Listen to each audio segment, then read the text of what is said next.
further, okay? Oh, I'm sorry. To the left there, Drew. I'm gonna steal that nice chair. Let me see your ID so I can make a copy of it. I'm gonna go grab your file. I'll be right back, okay? Somebody, hey, one of y'all can call my mother, cause she out there. Is she out front? Yes, sir. Okay. Hello, this is a prepaid collect call from an inmate at Florida Correctional Institution. This call is subject to recording and monitoring, and your location information may be collected and used by corrections and law enforcement personnel. To accept charges, press 1. To refuse charges, press. Thank you for using T-Netics. You may start the conversation now. And I feel like that was one of the biggest things in my life that hindered me, my choice, my poor judgment and poor choice of women. You know what I'm saying? I felt like, you know what I'm saying, that was one of my, you know what I'm saying, that was the main thing that I feel like God has dealt with me on since I've been here. You know what I'm saying? Fornication gonna bring destruction upon you. It's always chaos around her. I think she continue to call you because the enemy want to try to keep that line of communication open. For us hoping that, you know what I'm saying, me and her, it may be a possibility that we can rekindle something. You got to realize the tactics and the schemes of the enemy. Andrelo Witcher, also known as Pumpkin, has strong feelings about how his problems have been directly related to the women that he's chosen in his life. This season isn't just about one victim. It's about 3 missing women, along with multiple other victims, some who made it out alive, however scathed their battered bodies and psyches were. This season is about domestic violence so brutal and ongoing that I want to warn the listener of what's to come. This season is about a dogged investigator who wouldn't take no for an answer, and a prosecution team that wasn't afraid to take a case that, without a body, would certainly be an uphill battle. This season is about women who live in fear, women who died in fear, and women who our system is often ill-equipped to protect. Can I ask you something? Yeah. Why do nice people choose the wrong people to date? Are we talking about anyone specific? Well, We accept the love we think we deserve. Can we make them know that they deserve more? We can try. We accept the love that we think we deserve. When I heard that quote in the movie, The Perks of Being a Wallflower, I immediately associated it with domestic violence, not necessarily what the wallflower goes through in school when they're hoping for the boy or the girl of their dreams to show some interest in them. We accept the love that we think we deserve. When 26-year-old Heather McCrossan fled the Sunshine State in 2007, all she had with her was a small suitcase. Her sister Brandy was at the station in Battle Creek, Michigan when Heather stepped off the bus, with 2 black eyes and bruises all over her body. She let her sister listen to the threatening voicemail that Andrelo Witcher had left on her phone.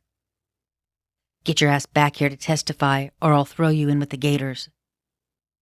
Were you made aware of any domestic violence issues between your sister Heather and Andrelo? Yes. Tell me what you know about that. The day that she arrived to Michigan on a bus, me and my sister Mindy McCrossan picked her up at the bus station, and she had 2 black eyes, and we asked her what happened, and she said Andrelo hit her a couple different times. Did she have any other marks or bruises on her other than the 2 black eyes? Yes, she had marks on her back. It looked like welts, like he hit her with an object or like a belt. She said there was a night she was at home. She just got off work. Andrelo wasn't home. She said she went to bed between 9 and 10, and she woke up to him in the bathroom actually washing himself up at the sink. And she got up and asked him where he's been, and he basically told her, don't effing worry about it, and he started hitting her. Were you privy to any conversations between Andrello and Heather after she came to stay with you in Michigan in 2007? Yes. Would you tell me about those conversations? The first day that she actually arrived, he called her phone. She answered it, and I could hear him asking her where she was at, and she said, I'm with my family, and he says, no, you're not. He said, you're basically with another guy, and she says, no, I'm not. And he says, you better bring your ass home, and if you don't, he said, I'm beating your ass when you get back here. She, kept avoiding this call. She finally answered it. We were telling her, don't answer the phone, just shut off your phone. Well, she answered it anyways, and he said, if you do not come back home, he said, I will come up there and I will find you and I will kill you and your family. And Heather hung up on him. Did she eventually go back to Gainesville, Florida to be with Andrello? Yes, she did. I asked her why she wanted to go back to Gainesville, Florida, and that's when she told me that the house that they were staying in, it was raided. They found drugs. Andrello was trying to get Heather to testify for him, saying that it wasn't his drugs. And Heather told me herself that she didn't want to get on stand and lie and, get herself in trouble for making a false statement. And what did Heather tell you Andrello wanted Heather to say? Basically that it was his cousin's drugs. How did she get to the bus stop the day she took the bus back to Gainesville? Myself and my older sister, Mindy McCrossin. On her way there, we were telling her, will you please just stay here? Brandon needs you here. And she was just saying, I have to go back. But I do remember her telling me that she will come back home. She just didn't say when. She didn't give us a time frame. Did you stay in touch with her when she was on the bus ride back to Gainesville from Michigan? I did. I actually called her. I talked to her for about an hour, and she told me, she said, well, I'm going to call Mom. My phone's going to go dead. I need to charge my phone, so I'm going to call Mom and talk to her for a minute. And she said, and I'll call you back in a little bit. And we said, I love you, and we hung up the phone. That was the last time I heard from her. Do you know what was awaiting her when she got off the bus in Gainesville, Florida? I think Andrello was waiting for her. I think she called him when she arrived to the bus station, and he picked her up. And why do you think that? Just, the way he was blowing up her phone, he was telling her, you need to come back home. She was the only person that, he was the only person that she talked to that was from Gainesville, Florida. She didn't know a whole lot of people from what she told us, except for her friend Heather. I got this feeling that she called him and said, hey, basically saying, hey, I'm here, please don't hurt me. I think he picked her up and he killed her. Heather McCrossin originally moved to Florida with a boyfriend, but when that relationship fizzled and he returned to Michigan, Heather stayed in Florida. By that time, Heather had gotten a job at a barbecue place where she met her friend, the other Heather. In 2005, either mid or late 2005, her and I both worked together at Backyard Barbecue. We became very close from there. And what kind of work did you and Heather do there? We both were waitresses. And about how long were you working there with Heather before you changed jobs? About 2 or 3 months. Where did you go to work after Backyard Barbecue? We went to Casbor's Grill on Newberry Road in Jonesville, Florida. And about how long did you two work there? A couple of months. And you were both waitresses there? Yes. Did there come an occasion when you worked together with Heather at Casbor's that you became aware of some violence between Andrello Witcher and Heather McCrossin?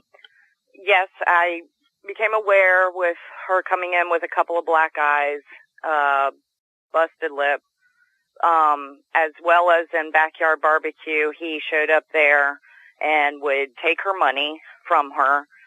And then it wasn't until after Casbor's did I really learn more of the violence she was going through with Andrello. When you first started noticing that your best friend Heather had been involved in some sort of violent confrontation with Andrello, what did Heather initially tell you was the reason for these outbursts? It was just arguments that they got into. She was never really specific about it. And what did you advise your best friend to do? To get away from him, that he was dangerous and he was one day going to kill her. Did there come an occasion where you both went to work at Cafe Risque? Yes, she started Cafe Risque first, and then I followed behind her. Did the violence seem to escalate after she went to work at Cafe Risque? Very much so. She literally got fired from there due to him showing up, threatening customers, threatening her, and just the visual beatings that Cafe Risque had to let her go for. Can you describe some of the confrontations that you personally observed between Andrello and Heather at Cafe Risque? He would come in and sit in the very back with a couple of his friends, and every time she would come out, she was a waitress there. She would literally get scared that he was there. He would make rude comments to her. Our manager had to bounce him out of there one time and put up a trespassing for him. He couldn't show back up. He actually had a picture of him at the door for other employees to see if he tried to come in, not to let him in. What kind of bodily violence was he committing at that point against Heather? He was beaten on her. And in Cafe Risque, he didn't do anything physical. When she went home, he would physically abuse her. And how do you know that? Because she would call me to come and get her, pick her up. And what would you observe when you picked her up? Busted face, busted lip, bruised ribs, her eyes blackened. And she showed you all this? Yes. July 2007, the year that she disappeared, was a brutal month for Heather McCrossan. On July 7th, there is an Alachua County offense report stating that Heather and her boyfriend, Andrello Witcher, were on their way to Cafe Risque, Heather's place of employment, when an argument arose. They were in a vehicle traveling southbound on State Road 93 from Lake City, Florida, when Andrello accused Heather of cheating on him.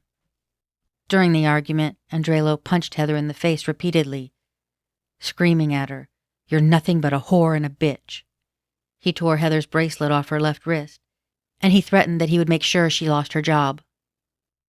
Heather begged him to let her out of the car, but he refused. She pressed her left foot on the brake, attempting to stop the vehicle, and Andrello grabbed her leg and forced it off the brake, then grabbed her hair and yanked it, causing her to scream. When the battering finally wound down, Andrello made a call on his mobile phone, and then he turned the car around and headed back home. As soon as they got there, the residence in Lake City that they shared with Andrello's cousin, he went inside, but Heather ran down to the nearby Shell station and called a friend. Her friend picked her up, and then they called the police. A report was taken, as were pictures of her badly bruised left eye and her lacerated lower leg and bruised wrist. Heather went to stay with that friend, and that report ends with this line: "Attempts to contact Witcher ended in no results."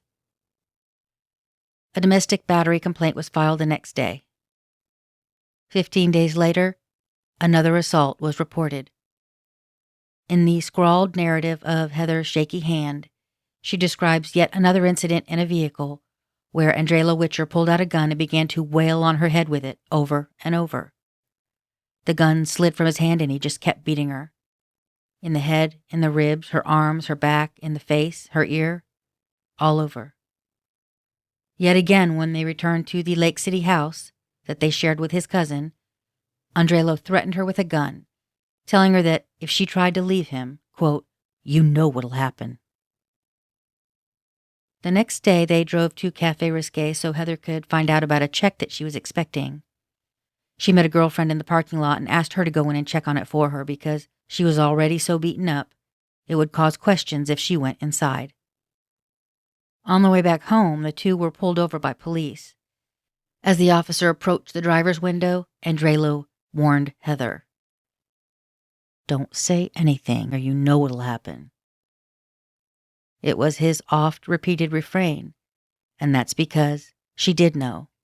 He would beat her, because he did it all the time. When the officer asked Heather about her injuries, she told him that she got in a fight with a girl. The officer eventually let them go, and they went back to that house in Lake City, where Andrelo continued to threaten her. Later, she would tell family and friends that during the ensuing 2 days that he held her there, he tied her to the bed in their room so that she couldn't leave, and he would only allow her to get up to go to the bathroom.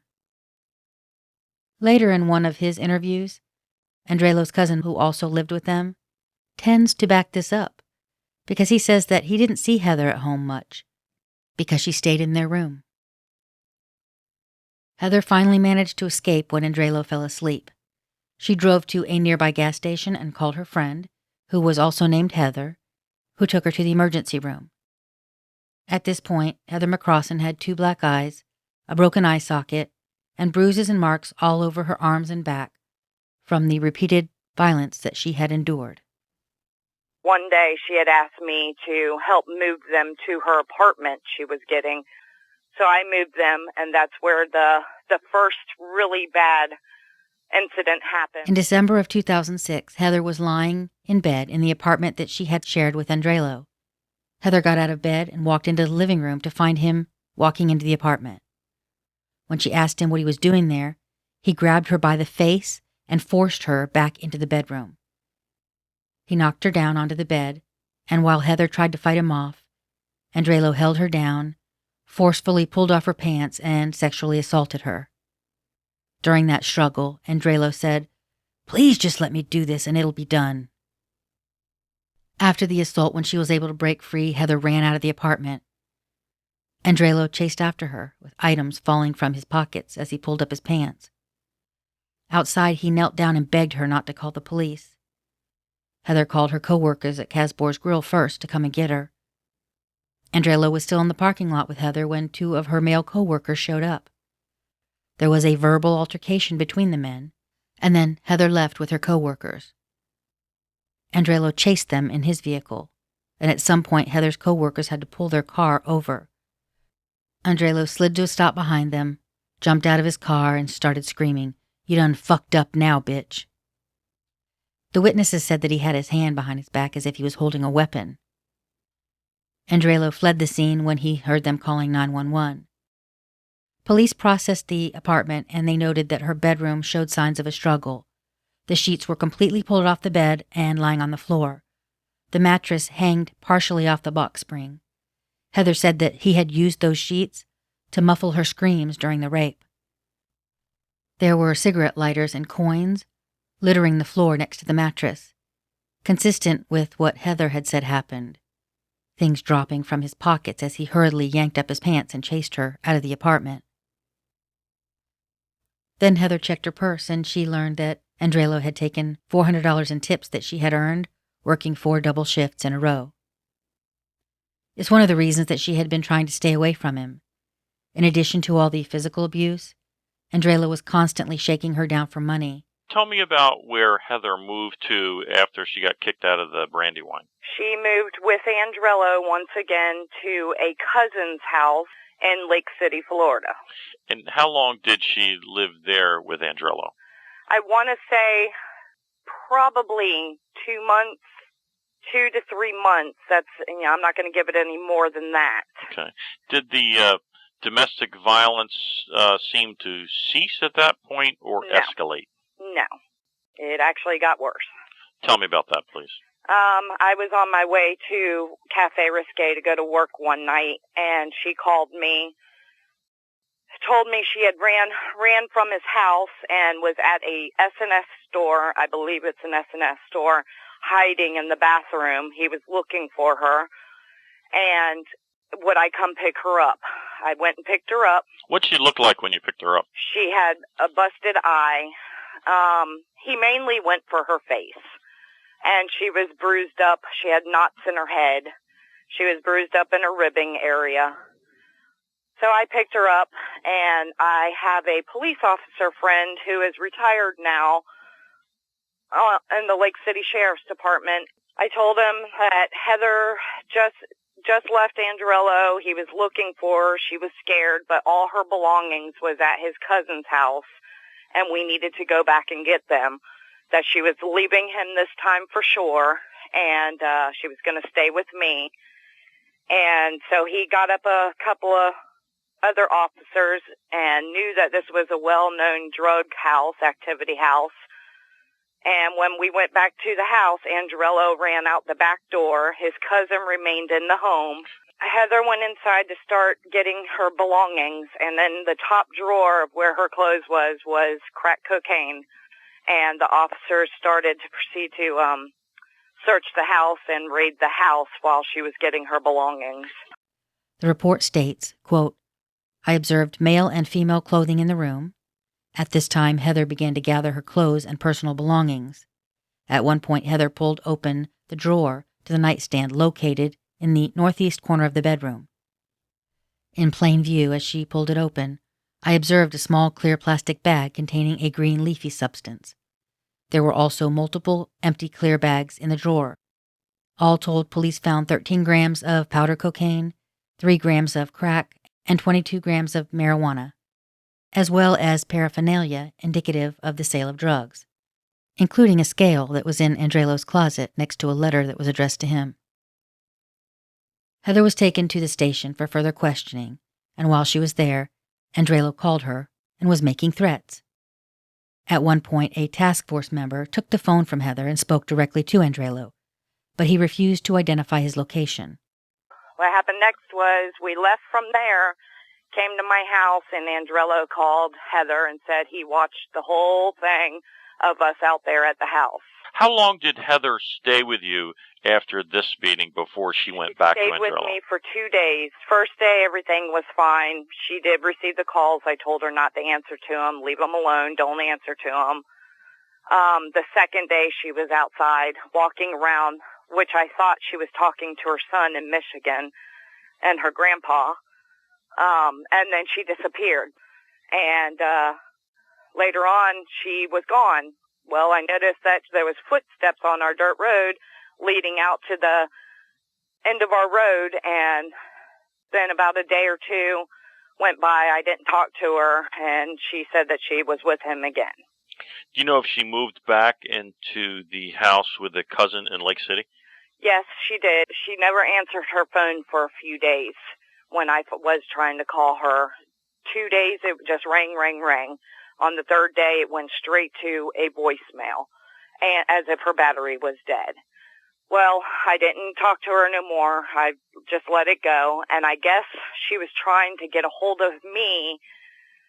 I'm assuming the following day, she was trying to get a hold of me. She had been taken to another residence in Lake City, Florida, by the bus station, and was held hostage there, tied against her will for 3 days, she said. While he was sleeping, she got out of it. He had beaten her so bad that he broke her eye bone, broke a rib, and she had gotten away from him, got his keys, took his car. She was looking for my house all day long. She couldn't remember how to get to my house and was trying to call me and was running out of gas. Finally, when I got her phone call, she was crying hysterically, saying that as soon as he found her, he was going to kill her. He was going to report his car stolen so she could go to jail. So I told her to come to my house. She came to my house, and I called the Live Oak Police Department or Sheriff's Department, and they came out and seen her face and realized right then and there that they were not going to press any kind of charges of stolen vehicle. They took pictures of her, and because of the incident that happened in Lake City, we had to meet with a Lake City officer so they can get a statement. And they both heard, both officers heard Andrello say on the direct connect that he was going to slice her throat and kill her when he found her. The officers advised Heather to take his car to a gas station further away, drop it off there, call him, let him know where his car was so he can pick it up, and for me to get her to the hospital and get her on a bus and get her home. Did you in fact do that? I did every single thing the officer said to do. And what did you find out about her condition? Her eye bone was broken. She had fractured rib, and bruising really badly, and a couple lacerations on her head. What happened after you cleared the medical center? I took her straight to the bus station, got a ticket. Her, my boyfriend at the time, Kevin Keller, and myself were sitting there waiting for the bus to come. And supposedly Andrello was in that area watching us because he called her phone and asked her questions of why was she sitting on a motorcycle when really it wasn't her sitting on one, it was myself on my boyfriend's motorcycle while we were waiting. Therefore, he was watching us from the bus station. So we got her on the bus. She went home. I talked to her the whole way up there. She was telling me how he kept calling her, and one moment he would say, I love you, I want you back, please don't go. When she'd refuse, he'd call her back and tell her how he was going to be on the other end of that bus in Michigan and kill her. Did Heather tell you what her plan was after she got back to Michigan? She was going to Michigan, stay with her family for a month. She had to return back to Florida a month later to go to court, and I talked to her the whole time she was there. She told me how he called her all the time. Her family even knew that he called her all the time up there. And then when the day came that she was supposed to come home, she was supposed to come back, or not home, back down here. She was supposed to come to the Lake City bus station where either myself or my boyfriend would pick her up, stay with me at my home, and we would get her to court and back home to Michigan after. Did you ever hear from her again? No, I did not. She called me and she's like, Mom, I'm at the bus station. Andrello's in the parking lot waiting for me. I said, well, you call me later on tonight or call me tomorrow morning. You have a good night. She said, okay, Mom, I love you. I said, I love you too, Heather. Did you ever hear from her again? No. So from your telephone conversation with Heather in August of 2007, the last person that you knew her to be with was Andrello Witcher. Is that correct? That's correct. Is there anything that you would like to add at this time? I just want you to find my daughter. Andrello was manically calling Heather after she fled from Florida, demanding that she return to testify in the drug case that had resulted after police found drugs in his drawer when they joined Heather on that clothing assist. But the kicker is, Andrello was hot and ready to toss his own cousin right under the bus. Remember that Heather told her sister that Andrello wanted her to come back to Florida, to go to court and lie, and say that the drugs weren't his, and pin them on his cousin. Where are you living these days? Enter said cousin, the guy that Andrello and Heather lived with. Would you say this is the Columbia County Jail? Yeah. Are you looking at some criminal charges? Yeah. What kind of charges? Sales of cocaine, possession of cocaine. Okay. How did you come to live with Andrello? How did that come about? He moved down here. I don't know if he got out of prison and moved down here, or he did something. He moved. He ain't know where to go, so he moved in with me. Was there any financial arrangement for him living there? For just give me a couple $100 every month. Help me on the bill. And who lived there with you? Me, my brother, him, and Heather. When he moved into the house on County Road 242, is that when Heather moved in also? Yeah. Did you ever observe any of the physical assaults from Andrello to Heather? No, I ain't never seen him. Did you ever observe the aftermath or the effects of any physical assaults on Heather? Yeah, I seen the bruises on him before. Well, the one time when I seen that house on the porch, I seen that she had a black eye. He told me that Andrello was possessive. Can you explain that? He wanted to know where she was and make sure she was make sure he knew where she was all the time and stayed on top of her. You know, just want to know where she at and make sure she ain't doing nothing wrong. And call me when you get there and call me when you get ready to leave. And You said he had a bad temper. yeah. Tell me about that. I don't know, he just got a short fuse. He's easy to aggravate. He really easy to aggravate. Is he a little guy or a big guy? I mean, he's big guy, 6'7". What's he weigh? Probably 250 to 300 pounds. How big was Heather? 5'7", 5'8", 110, 120 pounds. Pretty thin? Yeah. I'd like you to tell me in your own words what happened the day the police came to that house with Heather.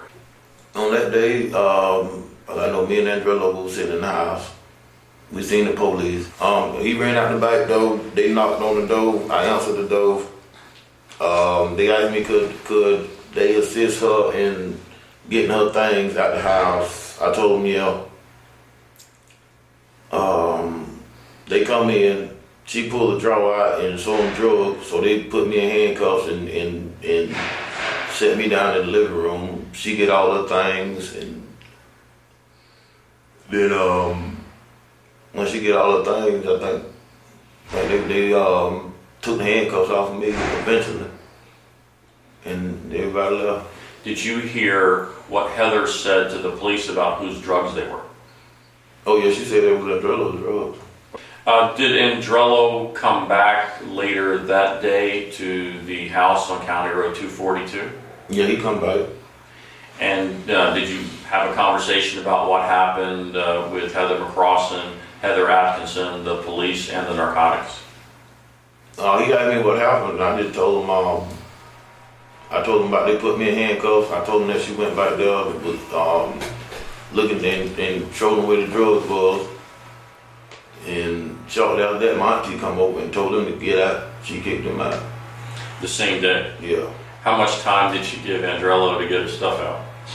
Oh, he left right then. He ain't really, he ain't having but some clothes. But a few days later, I talked to him. He told me that she was in Michigan, or she had done went back to Michigan. And that was about 3 days later? Yeah, a few days after that. You stayed in the house on County Road 242, correct? Mm-hmm. Did any law enforcement officials come looking for Heather McCrossin after she went back to Michigan? Yeah, I'm gonna say about a month after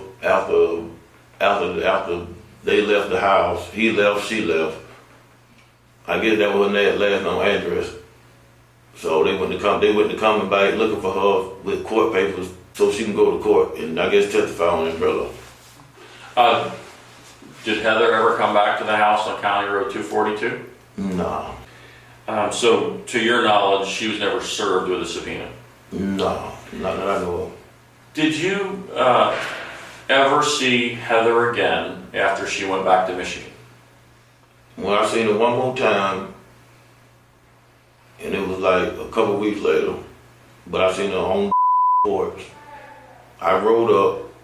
I don't know if he was knocking on the door or they were leaving out the house, but both of them was on the porch when I got there. He came to talk to me, and I was like, man, I don't want to be fucked up with this shit. Just like that, and I left. And that was the last time I seen her. And that's when I seen that she had a black eye. That was the first time I ever seen some bruises on her. And when she had a black eye, a real bad black eye. There were criminal charges pending for the domestic violence. And then there were drugs found in the house that she shared with Andrello, and those criminal charges were pending also. So Heather was much more of a threat to Andrello alive than dead. Kevin Allen traveled to the Walton Correctional Institute to inform Andrello that he was being charged with the death of Heather McCrossin. Andrello's response? How? Well, Cass Castillo would later show him how in court, and he did so, masterfully, I might add, in a case with no DNA, no blood, no fingerprints, no murder weapon, no body, not even a crime scene. His case relied almost solely on witness statements of family and friends who had heard Andrello, via cell phone, threaten to kill Heather. There was also his history of abuse, as well as the circumstantial evidence and the fact that Andrello was the last person known to be with Heather.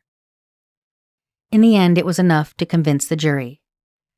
They deliberated for almost 5 hours and determined that the state had met their burden. The judge sentenced Andrello Witcher to 30 years in prison, 15 for manslaughter, 15 for his habitual offender status, which included crimes of burglary, lewd and lascivious battery on a minor, drug charges, as well as fleeing and eluding police. Chillingly, the Gainesville Sun reported that after sentencing Andrello, the judge did note that he would, quote, most likely see the light of day again, and he hoped that during his time in prison, Andrello could better himself. 6 months after sentencing, Kevin Allen got word that an inmate at Florida State Prison wanted to speak to him. Both Cass Castillo and Kevin drove to the prison, and there an inmate told them he had been helping Andrello with his appeal, and Andrello told him, I'm going to win this appeal. I killed her and buried her deep in Gainesville. She'll never be found. Knowing that there are other cases that are very similar in nature that have been believed to be committed by this offender, Andrello Witcher, this sentence of 30 years was very, very appropriate. Now you're going to hear from another cousin. His nickname is Turtle. Turtle is being questioned about what he knows regarding 2 missing women, Heather McCrossan and Camry Mitchell, another woman who was associated with Andrello. She went missing just after an altercation with Andrello, where the police were called. I think Andrello Witcher was the last person seen alive with both of these victims. Both of the victims disappeared on the nights that Andrello was with them, and he threatened both of them. Just to set the scene, investigator Kevin Allen has put pictures of both women on the table between them, and he and Turtle are referring to them as they speak in some instances. So you might hear this one here, or that one, or this one. They're pointing to the pictures. Your cousin's basically last 2 girlfriends that I know of, and I know this is a girlfriend. This is probably more of a business relationship. You know, he basically threatens to kill them both. This one calls 911 because she's in fear of her life. She disappears. She's never seen again. And as I told you before we came here, Heather was on the phone with her mother and said, I'm here, I'm back in Gainesville, and Andrello's here to pick me up. Andrello's here, and that's it. They're never seen alive again. And from a just common sense standpoint, you know, we just have to go to the source. He's the last person seen alive with. He has motive to kill, eliminate both of them, and their bodies have never been found. It's not like, you know, they ran away and did drugs for a couple of days and then resurfaced. I mean, you know, these girls are dead and buried somewhere, and only one person, to my knowledge, knows about that, and that's Andrello. And he's the last person I'm going to speak to. And obviously, the reason I want to speak to you is because Andrello loved you. He trusts you. He believes in you. When he got in trouble, he moved in with you. But like I say, I've asked him, you know, about both of them. You know, like we just like by ourselves and stuff.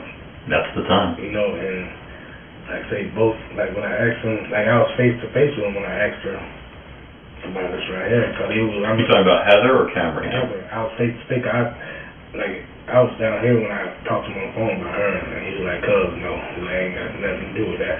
You know, that's all I can go on, you know. And like I said, I was face to face with him with her, and he was like, he said no. He had nothing to do with that.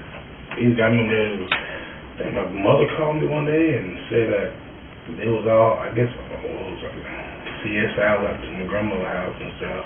Yeah, it was me. So I rode, my mother, somebody called me. That's when I was staying at in the country. And I drove by, seen all the cars. I said, what the hell? What are they looking for? And I think I heard, you know, they said he found a body in the back of your grandmother's woods. And I said, what? No, so we all. That is not true. We found out how it was. So we like, what's going on? You know, so we were really trying to find out, you know, what's going on, because we knew we couldn't go down there, you know. So we just trying to figure out what was going on and stuff. And they said they was looking for Heather. So that's when I called my cousin and told him to come over, and I talked to him and said, I'm asking. When you say call your cousin, you called Andrello. Yeah, you know, and I said, well, you heard about all them people, you know, out there, say Heather out there buried down in grandma's yard. I said, what? You know? And he said, what? He said, what? He said, when is it? What's this? I said, nah. You know, that's when he came over to the house and stuff. I want to say we I know we did. We got in the car together, I believe, and we rode by the house and stuff. You know, just to see. Cops still there? Yeah, like I'm like, what? You know? So we went back to my house and stuff. And then he said, and this is what he told me. He said that when she went to Michigan, he told me he hadn't seen her since she left. That's what he told me. He said when she left, I ain't seen her since. I know he's lying about that. And you know how I know he's lying? Your cousin Michael saw him at your house. Mm-hmm. And that's why I'm here today. And he doesn't have any axe to grind with Andrello. I mean, he, without a doubt. I saw them at Dwayne's house on the porch, and she had the black eye after she came back from Michigan. That's why I know Andrello was lying. Michael Harris has no reason to lie. Mm-hmm. I told you what I said to Michael. I said, you know, if Andrello's not talking, we need someone else to talk. Mm-hmm. And Michael, I can get your charges dropped today. You know, who would Andrello have trusted? And he said, I'm not saying Dwayne's involved, but talk to Dwayne. That's who Andrello would call if he was in trouble, if he needed something. And he said, your cousin said, I saw Heather with Andrello on your porch after she came back from Michigan. He's got no reason to lie. And I'm just, this is all general questions. But I knew she had gone to Michigan. Andrello told Michael they went to Michigan. And then, you remember the dope deal over at your grandmother's house? Mm-hmm. That happened before, though, didn't it? Yes. Okay. Yes. And I want to hear your version of that, too. But then your aunt came over and just kicked him out, was the bottom line. Kicked him out? Andrello. Because of the drugs. I remember that day. Because, what's going on? Sometime it was like, I seen my mom at the store. It's a store coming to turn on that road or something, and like she was going home, and I think I was getting ready to go home. Like she was a little ways in front of me, but I could still see her car. Then I seen her turn, like in my grandmother's driving. What's she doing? Turn there. And then when I get up closer, I see like all the cops and stuff too. So I pull up in there too, and like I see them. They got my cousin Ray. I see they got him handcuffed sitting in the chair. So I'm trying to go. In the house or outside the house? He was sitting. It was like right when walking out, and my grandmother had like a recliner chair right there. Okay, all right. And I seen him sitting in that chair right there. And it's like when the caller, I just seen like the fear all on his face, cause he never been dealing with the cops, he never really did anything. That's the case where Andrello was charged with that, and Heather's the witness, and that's what got Heather back on the bus, and that's why I believe Andrello was just calling her. I thought I heard that she said it was hers. I thought that's what I heard, that she said it was hers or something like that. Hey, Dwayne, if you don't hear anything else I say today, I've read that police report. I've interviewed all of the investigators involved in that case. Heather opened up that drawer of the room she shared with Andrello and said, those aren't mine, those are Andrello's. And it was significant quantity of drugs. Mm-hmm. And Andrello wasn't there. He'd run out the back door when the cops showed up. Otherwise, he would have got arrested, just like, they put Michael Harris in handcuffs. Well, that's just secure the scene was the bottom line. Mm-hmm. They knew it wasn't his dope. They knew it was Andrello's dope. Mm-hmm. Heather had said that's his dope, was the bottom line. That's the case. Mm-hmm. And after Heather split, he got arrested for that, was the bottom line. And that's the case. He's begging her to come back and change the testimony about. Mm-hmm. She didn't have a significant history. She would have probably got probation or something like that. Mm-hmm. And then, as I told you before we came here, it started with like, where are you at? When are you coming home? Then it was, you need to get back here. And then, I mean, I didn't bring them all. That was around the same time? Yeah, I don't know why. It's like I thought that was like a couple years apart. No, same time frame.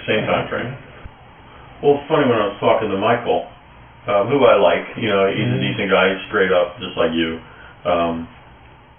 Said, Heather, when they lived in that house, in your grandmother's house, I think it was either Marvin or Maurice was there. I probably talked to him at some point too. Yeah, it had to be his brother Maurice. It had to be. I know Marvin was staying there. They was living there. I already know that. But it was the same deal. She kept to herself. She was in her room, and basically did what Andrello told her to do. And he goes on, a little bit more detail later, like how possessive he was, you need to tell me, when you're going somewhere and when you get there, when you're leaving, and stuff like that. And if she didn't comply, she basically got beat, was the bottom line. And I don't understand the psychology of it, but she just put up with it until he beat her in the face with a gun. And that was the part. And when she told the cops that I was bleeding so bad that the gun slipped from his hand, and he didn't even miss a punch. He just dropped the gun and started hitting me with his fist. I mean, that was the part. And I just have a feeling you don't know this Andrello. No, like I say, he never really had his, I still get caught here. When I say he'll come up for me, it's like he'll leave the car running with them in the car. He was. I wouldn't bring him in. No, and like when he did come over to see us, he was by himself. Why do you think Andrello kind of went wrong here? I mean, why is he like that with women? I don't know. I don't know because his mother's strong. Yeah, but it's like I don't know because we didn't experience none of that because when we grew up, we was just all, it was women. We didn't have no guy in the house that's for us, a father figure. We had a couple of uncles, but there wasn't nobody there. I think he was only 2 years older. Yeah, your uncle. This uncle that's only 2 years older, he's another person that will play an integral part in this story, certainly related to Camry Mitchell's case, so keep that in mind. Andrello, the two cousins that I've mentioned, and this uncle all grew up together, and each of them had some interaction with or knowledge of one or both of the women who went missing. And police spoke with all of them related to these cases. He's a registered sex offender. Yeah, okay, I know. What did he tell you about that? This is what he told me. He said that there was some guys, they had a girl in the room, and he said the girl, I don't want to say that they asked the girl her age. I don't want to say he did, but I guess he said when the girl looked, he said the girl, he would have never thought that she was underage. That's what he said. And I think he said the guy told him they had a girl in the room, like, you want to go fuck her or whatever? He said they went in the room, but he said he didn't have sex with her. He said she getting oral sex. But he said that was it. And then he said, I guess the cops came or whatever, and he said that the cop told him, yeah, the girl told us, that girl's underage. He said, well, I didn't know that. And he said the cop said, yeah, she told that you had sex with her. He said, no, I ain't had sex with her. All she was, sucking my dick, And he said that's what happened. How old was she? How old did that girl was? 14, I believe. 13. She was 13 years old, and so was the other girl present. They were 13-year-old kids. And like he told me, he had to beat a couple of his girlfriends because the girls that he get, they either the bottom of the barrel, they was on some type of drug. He was trying to, get them off the drugs, try to get them off the drugs. Yeah, I don't know about that. I don't know what, I think you like the fact that they, could go to a pain clinic and, I don't know what the situation was, but like I said, he never just hung out with them, but like I said, he told me I had to, beat a couple of them. And like I said, he'll be like, yeah, I guess if I say he had he's like a little kid that did something, ain't had no business, he's like, Troy, I know you're gonna be mad. And I look at him, he just looked at me I said, what, Punk? I know you're gonna be mad, I know. And literally, he had tears in his eyes, because, they all respect me, respect my opinion and stuff. And it's like, I guess he didn't want me to be mad at him. that's what it was, you know, and like, he said I beat her pretty bad. Absolutely. Now, I think he was talking about, I want to say he was talking about Angie. You sure he wasn't talking about Heather? I mean, that's... No, Angie put in the hospital a couple times, too. Yeah, I know he was talking, you know, he said, I think I remember saying her name and stuff. Heather? No, Angie, because he was saying, I want to say it was behind that, ex-boy, her baby's father, kid's father, or something she was talking, she was talking to them, something like that, right now. It was jealousy based? I want to say that, yeah, I want to say that she said that she wanted to screw them. I think, I'm not sure what the whole, but I think it had something to do with that there. But he didn't, he got arrested for that too. That's what I say, he done told me, like, say, I ain't never heard him say that, you know, like, I beat Heather or I beat Camry. I don't want to hear say that he hit was Angie, but he told me that, you know, that he done had to beat some of his girls, you know. But Angie was, I guess that's the last day he was, I don't think he ever hit his wife. Oh, yes, he did. We'll get to her story soon. I haven't talked to her yet. I don't think he did. But she's got cops on him so damn much. Yeah. This is in Jacksonville, Gainesville, or Lake City? It might have been Lake City, and they'll stand down the road from my grandmother's house. I think the reason why we really didn't talk to think about it, because I think her and Pumpkin got into it about something.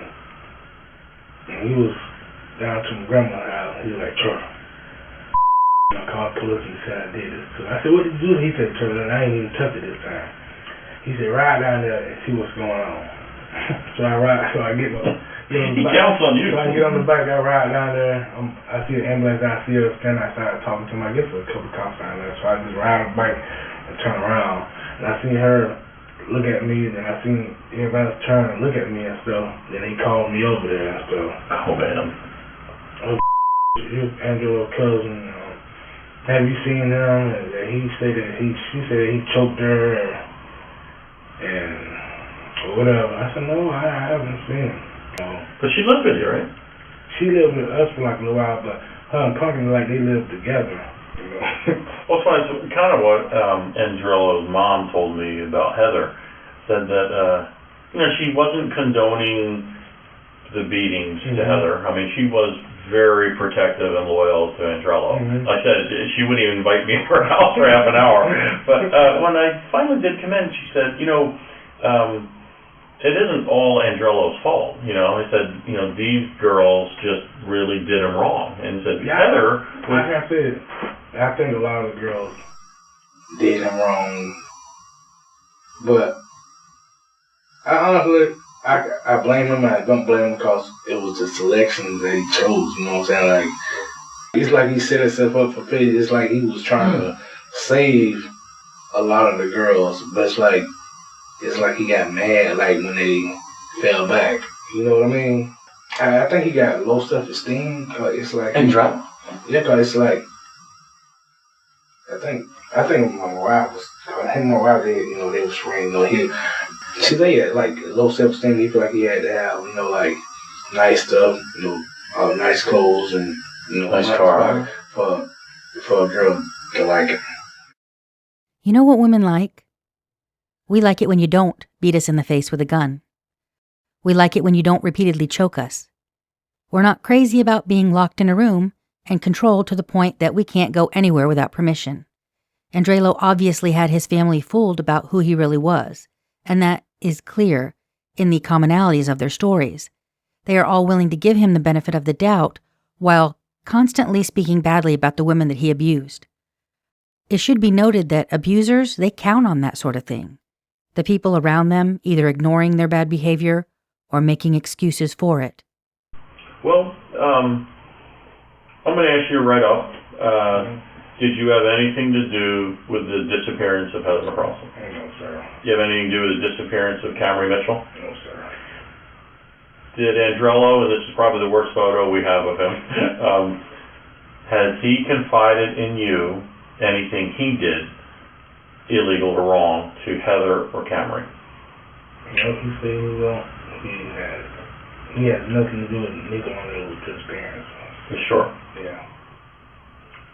It's important to note that at this point in the timeline, investigators are now questioning witnesses related to two separate incidents, two different women, Heather McCrossan and Camry Mitchell, and multiple agencies are now involved. Here's Turtle's wife. Okay, Pumpkin used to take the girl to Tampa and get pain pills, okay? That's the girl, that's Camry. Right. So Pumpkin would take her to... She got her prescription. He would drive her, pay for the appointment, get the drugs from her, pay her for them, and take her home. Yeah. Well, and I said Uncle Marvin, because when I went down to Tampa with Pumpkin one time, Uncle Marvin had the girl in the car. That's the only time I ever met her. So, Camry, when was the last time that you saw her? that's the only time I ever saw her, was that day. That's the day I met her in Gainesville. I knew about her, I knew what they were doing, just knowing. And what year was that you saw her? Before we moved. Moved from? Lake City. Okay. I only saw her one time though, and that's because Pumpkin wanted me to go down to the doctor and have an MRI. I said, okay, I'll do it, leave me alone, you know? And when I got down there with Pumpkin, Marvin was in the parking lot with Camry. So essentially, she does a couple things here, and it's helpful as far as our understanding of these cases. First, she confirms that Andrelo's uncle, who was basically the same age as the other cousins, was involved in the illegal prescription drug ring, because apparently he's the one that's driving Camry Mitchell to where she can get her prescription pills. Second, she confirms that Andrelo tried to get her to go and get an unneeded MRI so that he could take the pills that she would then be prescribed and sell them on the street. So basically now he's pulling family members into this scheme. Now, when you left Lake City to go down, when you met Camry, who went with you? With No, Lake City? I didn't go to meet Camry. I was with Pumpkin. But when you were in Lake City, you went to Gainesville? Tampa. You went to With Tampa? Pumpkin drove me down there, and Drello. Okay. Where did you first initially meet Camry, though? In the parking lot of the paint clinic. In Tampa. That's the only time I ever met her. Okay. I never seen her again. Yeah, because she was a bad girl, I already knew. And I don't get down like that. And who took you to Tampa? Pumpkin. Okay. Yeah. Yeah. I'm not gonna lie. I was gonna try and jump on the bandwagon. You know. But I was just too scared and just didn't do it. And then... But you can check that out too. But when you met Camry down in Tampa... And you Marvin got out of the car to talk to Pumpkin, and then she got out of the car and walked over to the car me and Pumpkin were in. So she's like, the boys were talking. She's like, hey, I'm Camry. What kind of car was she driving? She wasn't driving. Marvin was driving. Marvin driving her? I don't even know what kind of car it was. Okay. I couldn't even tell you what kind of car me and Pumpkin were in. I'm not that good. And where did you and Pumpkin come from? My house, Lake City. In Lake City, okay. My house.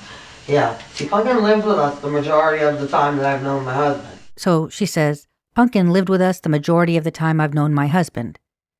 This is also important because years earlier in 2007, when Heather McCrossan went missing, Andrelo's cousin said that he last saw Heather on the porch, and this was after Heather had returned from Michigan. She had a black eye then, and that's also important because Heather's mom said she was healing up well by the time she left Michigan, and she'd been there a couple weeks. So that black eye was probably a new black eye from a fresh beating. Now with Camry, when you were in Tampa, do you remember how she looks?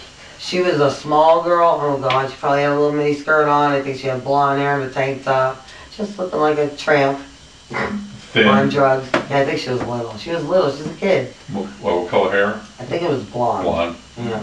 I don't quote me. It was a brief, and it was because she said the reason I paid attention to her for a second was because she said, your Uncle Marvin's hot. And I said, Uncle Marvin's married 17 years, so you better sit your hands down.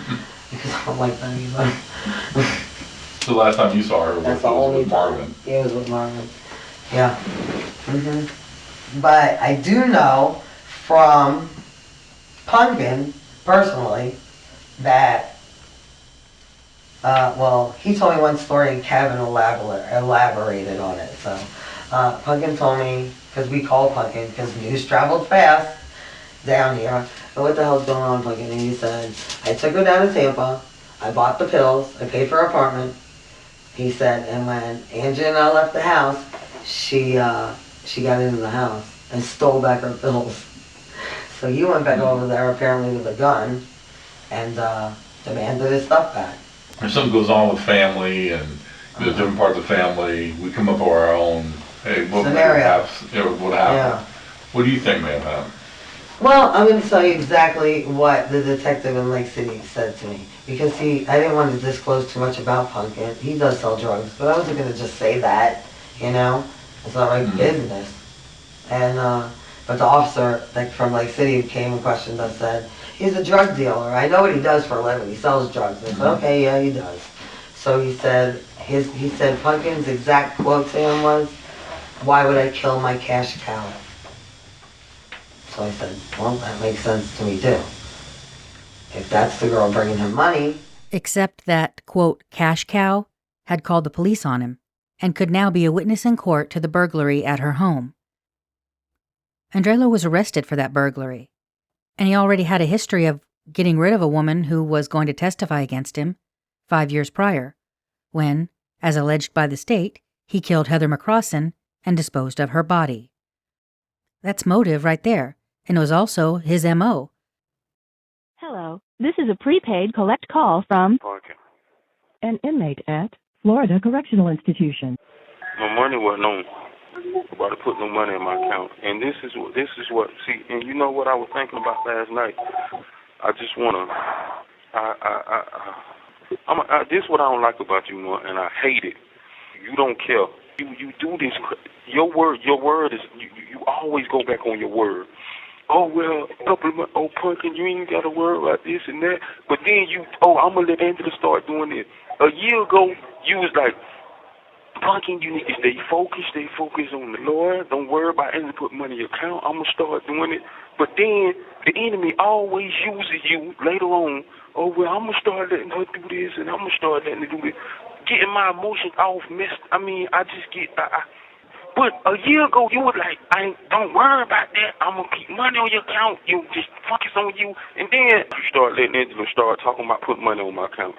And this what make it vindictive, the way you do it. It's evil. It's a form of evil the way you do it. When you try to influence my decision, ask God to show you. So, because a lot of this story revolves around the whole prescription medication thing, I want to go back to, because I worked in pharmacy for many years. In fact, I remember a pharmacist, and this was in the 90s. So I remember one of the pharmacists that I worked for talking about an uptick in doctors prescribing opiates. And he said, this is going to be a problem. And sure enough, it was. In later years, doctors were overprescribing opiates at a huge tick at that time. And I think that we don't talk enough about how these things get started, because they usually start with a regular doctor visit and a prescription. Did she have some sort of pain management issue that started this whole ball rolling? Well, yeah, and it started with having her daughter. When she had her daughter, she had a lot of complications with kidney stones. Oh. And then after she had her daughter, she had some complications with her hips going back into alignment. It's how a lot of people become addicted.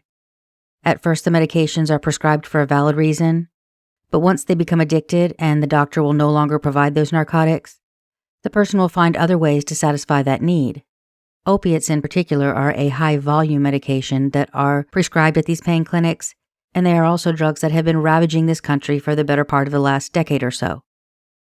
Andrelo's business, as you've learned in this podcast, was the drug business, and he would sponsor people to visit the clinic using the guise of an ailment in order to get prescribed pain pills. A lot of these pain clinics are shady places that are basically pipelining drugs from the pharmacy to the street, with a few middlemen or women in between. Andrelo would pay for the office visit and the prescription, and he'd give some of them to her, and he would keep the rest to sell on the street. We learned that Andrelo's uncle was also actively involved in this pain clinic drug prescription scam. He drove Camry to the pain clinic on at least one occasion, and that's when Turtle's wife met Camry.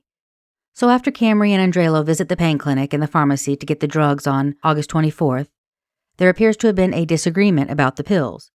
The next day, Camry and a friend and fellow drug user named Stephanie, as well as her father, went over to Andrelo's house to get the pills that she believed she was owed.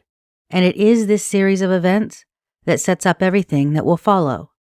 So the first 911 call that day was made by Andrelo's girlfriend, who he lived with at the time. Andrelo's girlfriend told the police that she came home and she was missing items from her bedroom. She was gone for approximately 45 minutes, and when she got back home, her kids told her that one man and two women had been there. Importantly, the kids say that they remembered the man and one of the females because they had been to their house the day before. Andrelo's girlfriend said that $1,300 was missing from her wallet and a gold chain necklace. She mentioned nothing about pills at all to the police, which is not a surprise. She couldn't very well tell police that part of the story, could she? So the first thing here is that Camry denied even being in the house when she was questioned, so she lied. But her father and Stephanie admitted to being there. Mr. Mitchell said that they were there to get the pills that were stolen from his daughter the day before, and both he and Stephanie said they knew nothing about stolen money or a gold chain. But we do know that Andrelo himself admitted to going to Camry's house later to steal back those pills, thus admitting that that's what she came to get at his house in the first place. He never mentioned anything about money or a gold chain. Huggins told me she robbed my pills, so I went over there and robbed them back. That's exactly what he said. And before I tell you what happened after Camry and her dad and Stephanie stole back those pills from Andrelo, I think I need to give you some backstory on that girlfriend. At the time this incident occurs, Andrelo lives with her and her children. She was another victim of his violence, although she will not admit that he abused her, despite multiple police reports that outline the contrary. One of these reports reads, quote, "According to the victim and witness statements, the subject did commit the above offense, which is listed as aggravated domestic battery. The victim stated that the subject, Andrelo Witcher, her boyfriend who lives with her and her children in a family setting, did strike her multiple times with his fist and an unknown object. The injuries sustained during the altercation were severe enough that the victim was thought to have a brain bleed. The victim advised investigators that this is the third time that she has been hospitalized as a result of beatings from the defendant." The incident in this particular report occurred on May 5th, only 3 months before Camry Mitchell went missing. The heartbreaking part here is that Andrelo continues to blame this ex-girlfriend for the things that went wrong in his life. In this clip, he's literally blaming her for his multiple prison stints, despite her loyalty to him. I told you a long time ago, but you don't still get it. The enemy is using you. You don't see it. And it's plain as day to me because you try to say, I give her advice and this and that. Listen, first off, if you and by all this time was friends or connected like that, y'all don't pray together. Y'all don't go to church together. This is just something the enemy is using because of my connection. One thing about the enemy knows me and your bond. Before you with him, you know who she used to keep contact with me? Turner and That's how she was always able to get back in my life. And when I think back, since I've been knowing God has been delivering me, trying to deliver me from the first time I got caught up with I've been going to prison. God has been sitting me aside. Since I've been knowing I've been going to prison. When I went to prison about that car, I was going to see her, take her something to eat. When I got out for them 45 days, who house was I over and left my box at? Who was I going because them people went in the house? But I have been able to keep a hold in my life through people that I've been close with. It's been going on since 2007. I'm going to be honest, I done met a lot of people. You have 1 minute left. She is, when I say demonically bound and entangled. According to Camry's father, after they stole back her pills, they got back to his house, and he gets in an argument with his daughter. According to Mr. Mitchell, her friend Stephanie leaves his house on foot because at this point, the two of them are arguing. Lucky for Stephanie, she got out of there before around 10 p.m. when Andrelo pulls into Mr. Mitchell's driveway in a silver car with 2 other unknown males. They actually run another vehicle that was pulling out of the Mitchell's driveway off the road. Such was the speed of their ingress. Both Mr. Mitchell and the driver that was run off the road said that the vehicle was a silver car, and I want you to stick a pin in that because that description will come up later from yet another witness. So, 3 men get out of the silver car. The 3 men enter the home, quote, while armed and without invitation. The defendant then made threats to them verbally. Mr. Mitchell said he followed Andrello and the men inside, and he sees Andrello looming over his daughter, and she's cowering beneath him on the couch. She's got her hands up over her head, like she's waiting for him to hit her. Andrello has the gun tucked into the front waistband of his pants, and he's demanding his pills. Andrello grabs Camry's purse and he snatches pills from inside. As the 3 men beat their hasty retreat, Camry grabs the phone and calls 911, the second 911 call of the day related to this incident. When Andrello notices that she's got the phone and she's making the call, he screams, "Oh, hell no, you didn't." "Yes, sir, she did, just like your girlfriend, and this ugly game of chicken is about to get uglier." 911, what's your emergency? Swanee County, this is a Columbia County transfer call reporting theft medication. Ma'am? Quick, hurry, fast. Yes. Go ahead, Swanee County's on the line. Yes, ma'am. Where are you at? There are 3 bucks at my house. They're still my medication. 2990, 196 Terrace, Florida. Okay, slow down and tell me the address again. 2990, Uh-huh. 196. All right. Are they there now? They're here now, and they're getting ready to leave, but I know where they're headed. They're probably headed to his house. But Do you know who they are? Andrello Witcher. Who? Andrello Witcher, Andrelo. Last name's Witcher, Witcher. And also yesterday he stole my Oxycontin 30 milligrams as well. Okay. And he's there now. What is he driving? He's driving a silver car. It's got a new a 30-day tag on it. Well, do you know what kind of car it is? It's a Chrysler 200. Okay. With a 30-day tag on it. It's a nice. Okay. How do you know these people? Are they just friends of yours or what? He was a friend of mine until he robbed me. Okay, but he's there now. Where are you at? I'm at my house, and the tag number is 990-322. Okay, and they're still at the house? Do they know that? Get away from me! Do they know you're calling? Huh? Do they know that you're calling? Yeah. Okay.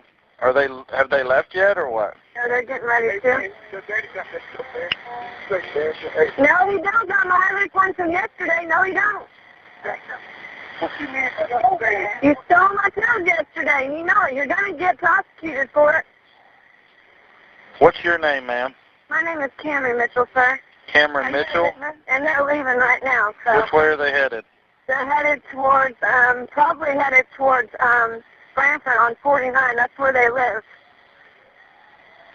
See, because me and my father went there today to their house to get my medication back. And my dad had to go in there and use the restroom. Well, so my dad went inside, used the restroom. They weren't there, but the kids were there. Okay?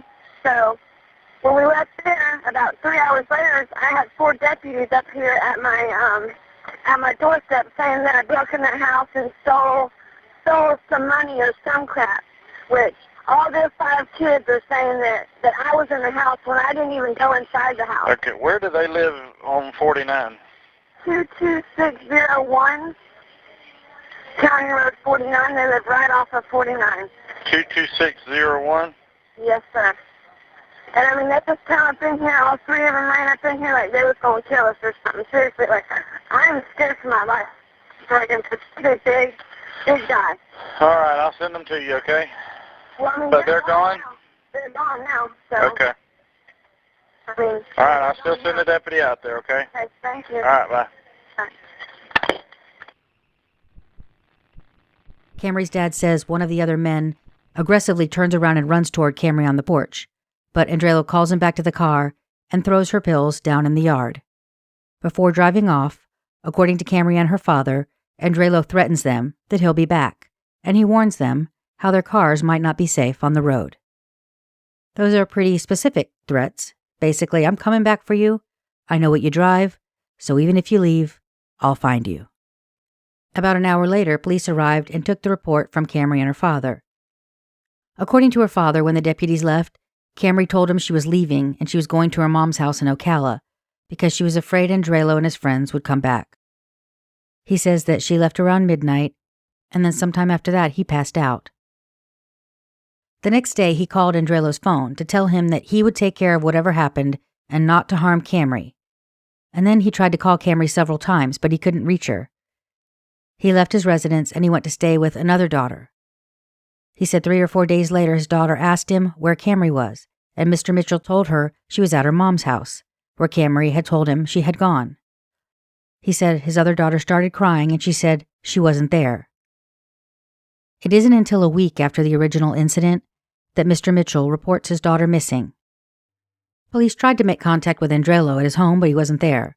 They did make contact with him by phone, and they asked him to meet them at a local gas station to get his side of the story. He said, "I don't know what she told you, but I went to her house to tell her not to come to my house." Obviously, he didn't mention being armed with a gun or threatening her, or even mention anything about the pills and their little business deal, just, "Yeah, I went over there to have a little chat about her not coming to my house again." Police told Andrelo to meet them up at the gas station so they could present him with a trespassing warning in person. Andrelo never showed up. Then they checked his record, and they learned that he was a sex offender that was not currently registered at the address where he was staying in Suwannee County. So at this time, criminal charges were filed for both the failure to register and the burglary at Camry's father's house.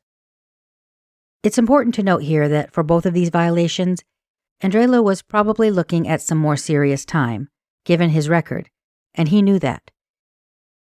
3 days after the missing person report was filed for Camry Mitchell, police learned that her vehicle had been spotted on 184th Street, about 3 miles from her father's house, sitting about 100 yards into standing water that had been left over from Tropical Storm Debbie. This area, by the way, is an area well known to Andrelo Witcher, his family that lives all around here. There was an address on 184th Street, a trailer home, where he was known to spend time dealing drugs. And his grandma's house, where he lived with Heather and his cousin, is just a few miles down the road. 3 different witnesses on 184th Street all gave the same basic information when they were questioned by police. The report notes that these witnesses are all related, and I was told that one of them was Andrelo's cousin. This witness has his own prior drug convictions. These witnesses noticed the vehicle parked partially in standing water that was covering the road. Initially, they said they thought that it had maybe stalled out there, and in fact, one of these witnesses, named Terrence, said that he believed the car had been driven into the water to make a fraudulent insurance claim. Notably, he was at the scene when police responded to the vehicle, and he was heard by a bystander to say, "'Cuz," as in cousin, they found the girl's car. During the search of the vehicle, prescription medication belonging to Camry was found. Hydromorphone 8 milligrams, that's the Dilaudid, 56 pills, and Alprazolam, which is Xanax 1 milligram, 21 pills. But guess what wasn't there? The oxycodone that she had gotten from the pain clinic and stole back from Andrelo, the pills which he had come to her dad's house to steal back. Andrelo's history shows us that he had a propensity to stake out a scene from nearby. Turtle described sending him on a bike once to ride by a residence where police had been called by his ex-wife after one of her many beatings.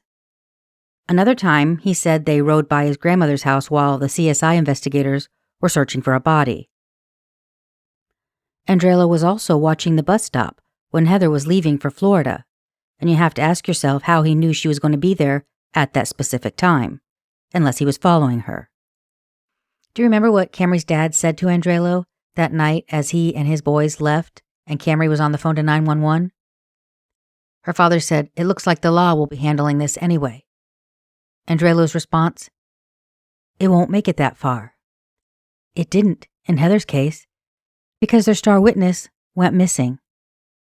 "It won't make it that far" was one of the last things that Andrelo said before he left Camry's father's property that night. The night that Camry went missing. Now remember that silver car, the one that Camry's dad said pulled into his driveway? The same car that ran another vehicle off the road as it exited Mr. Mitchell's driveway? Well, we have another witness that mentioned a silver vehicle, and I would consider this the most detailed and significant piece of information in the police report that I received from Suwannee County. Around 1:30 in the morning on August 26th, so we're talking about 3 hours or so after he had been at Camry's father's house, he used his girlfriend's cell phone to call an associate. He tells this associate he has 2 girls to have fun with, and we need to go take care of them due to some money owed. He instructs this associate to call another associate and ride with him. So these associates leave a residence around 2:15 a.m. in that silver Grand Prix, and Andrello instructs them to go to Fort White on 47 South. Take a right after the light, go around the curve until you see the basketball courts. Take a right there, and you'll see me on the side of the road, he tells them. One can only wonder what Andrello Witcher was up to on the side of the road in Fort White in the wee hours of the morning. But I tell you what, nothing good's happening with these 3 skulking around in the dark, particularly since the 2 associates did not arrive back to the residence until about 3 p.m. the next day. But it's their appearance that's cause for concern. Both had mud so thick up to just below their knees that it covered up the blue jeans color. The mud was dark colored, like pond muck. One was seen hosing off his pants and boots in the front yard. The other took off his boots and went inside the residence. You saw the vehicle, right? How far did it look like into the water? Like, how far was it? Me and my daughter went after. You're okay. Take your time. You don't. She Facebook messaged me that night. She said, I think I know where Cammy's car is, yada, yada, yada. It's down this road. I went. Me and my daughter went, and when I seen her car, I ran all the way out in the water with her car. I went to her car. I wanted to see if she was in there. And it's up to my waist. Wow, it was that far in. Yeah. There is not a lot that gets me more motivated to help police try to get new information from the public on a case than hearing the pain in the voice of a mother as she does her best to keep it together while relaying the painful details of what she knows about her missing or deceased child. Most of us will never know the pain of a mother who has lost her child to murder, or the strength that it takes to repeatedly talk about a traumatic event like this, because it's the only thing that she has it within her control to do, to help get justice for her child. Mothers like Stephanie Warden are why I do this. Daughters like her daughter, Camry, and Heather McCrossan, those daughters are why I do this too. Women whose stories aren't the perfect stories of the perfect victim that media tends to gravitate toward, rather than covering their real-life, human, messy, complicated stories that involve aspects that some people believe make them less a victim. That's just not the case, because life is messy. Humans are messy. We're all a mess in varying degrees, and nobody deserves to be killed or blamed as a victim, simply because the story of their life doesn't fit into some cookie-cutter idea of what a true victim is. All homicide victims are true victims. What do you think about where these women are and related to Andrello? What did he do with these women? What are your thoughts on where they may be related to what you know about his personality? Well, one thing I'm absolutely sure of is that he knows we're never going to find them. I mean, that how question. I mean, he definitely knew that he had disposed of them properly and that they will never be discovered. I would think that it would be in an area that he was quite familiar with, and that he knows, at least in his mind, that no one is ever going to recover any of his victims' remains. I want to talk to you about one of his victims whose voice left a deep impact on me. What she would describe to police in gutting and horrific detail took me 2 days to get all the way through, as I listened to her talk on a 45-minute audio clip. This woman was married to Andrello for a time, and I'm going to call her Dee to respect her privacy. Dee met Andrello through a cousin of hers around 2000. Just like with Heather, he seemed to be a nice guy at first, but at some point he turned into something she didn't even recognize. Their relationship changed, she said, when he would accuse her of cheating, which was another thing that was documented in Heather McCrossan's case. He accused her of the same. It's a pattern, jealousy-induced rage. Dee said that Andrello would come home and say, "Oh, I met someone out there in the street and they said they knew you and they slept with you." Dee said it was absurd, since she was always at home, in the room that they shared. At some point, she was also not allowed to come out unless Andrello said she could, just like Heather. Dee told police that he slept with a gun in the room or a knife in the bed with him, constantly reminding her, "I got people watching you. We're going to go make a little drug run, but someone's there watching." She said she had used the bathroom on one of those occasions when he left, and when he returned, one of the men in the house told him that she had come out of her room, so he beat her for it. But it's in the details of these beatings that your heart just folds into your gut and you can't help but get choked up, hearing her recounting these stories. The investigator asked her what the beatings entailed. She said, "He stomped me, he kicked me, he grabbed me by the hair, he'd choke me until I passed out, then he'd slap me until I woke up, and he'd start choking me again, over and over." Kevin Allen asked her, "He'd wake you up by slapping you in the face?" "Yeah, he'd punch me in the face. He always punched me in my face. Slapped me, punched me." When he asked her how frequently it occurred, she said, "Every day. Or like when I'm bruised up too bad, like when he knows I have to take him places, and he wouldn't want people to see me bruised up, he'd wait like 3 or 4 days when the bruises go away so I don't look so bad." She talked about how she would just start to heal and look better, and then he'd beat her again. It got to a point where it was an everyday thing, and he didn't even seem to care who saw the bruises. She said he beat her so badly to the point that she was about to give up and die, and then he'd stop, and he would let her heal, and then he would start beating her again. It was a vicious and unending cycle. She said that she had called police probably more than 30 times. They would come and take pictures, they would do a report, and give her a card. He was never arrested once for what he did to her, only once for violating a restraining order. And that's because every time she reported him, Andrello dragged her downtown to file an affidavit to drop the charges. She said when they moved from Jacksonville to Lake City, it got worse. He'd bragged to his cousin that he'd beat her. He started beating her while she was naked, in the bathroom or the tub. Always with his fist, he'd punch her, choke her, drag her through the house by her hair, and blacken her eyes. And he isolated her, which was another thing that he did with Heather. Dee didn't know anyone in Lake City when they were there. She had no phone, and everyone she knew through him. Once while she was driving, she looked left and right before turning, and Andrello accused her of looking at some guys in the street. He punched her hard in the ribs.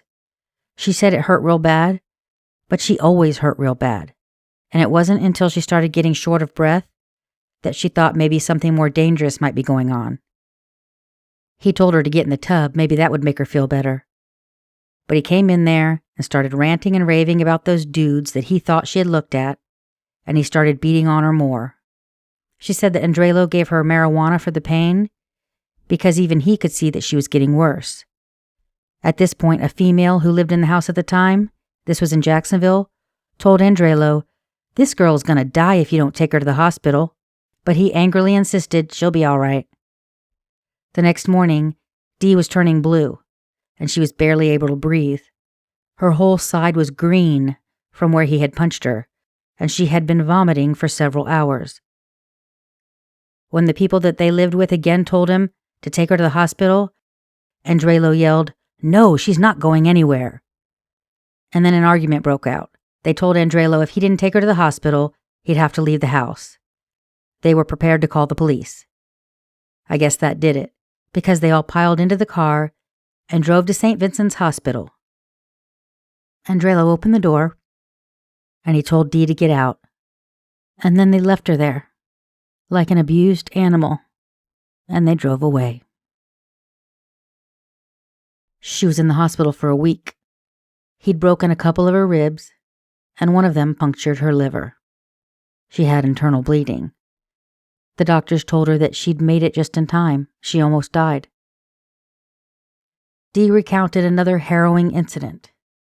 Andrelo had taken her out of town. At that point, Dee's family hadn't heard from her for about a year. This is again when they lived in Lake City, and she had only agreed to go with him because Andrelo said, "If you don't come, I'll kill your whole family."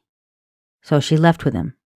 And if you've been paying attention, that should sound familiar too.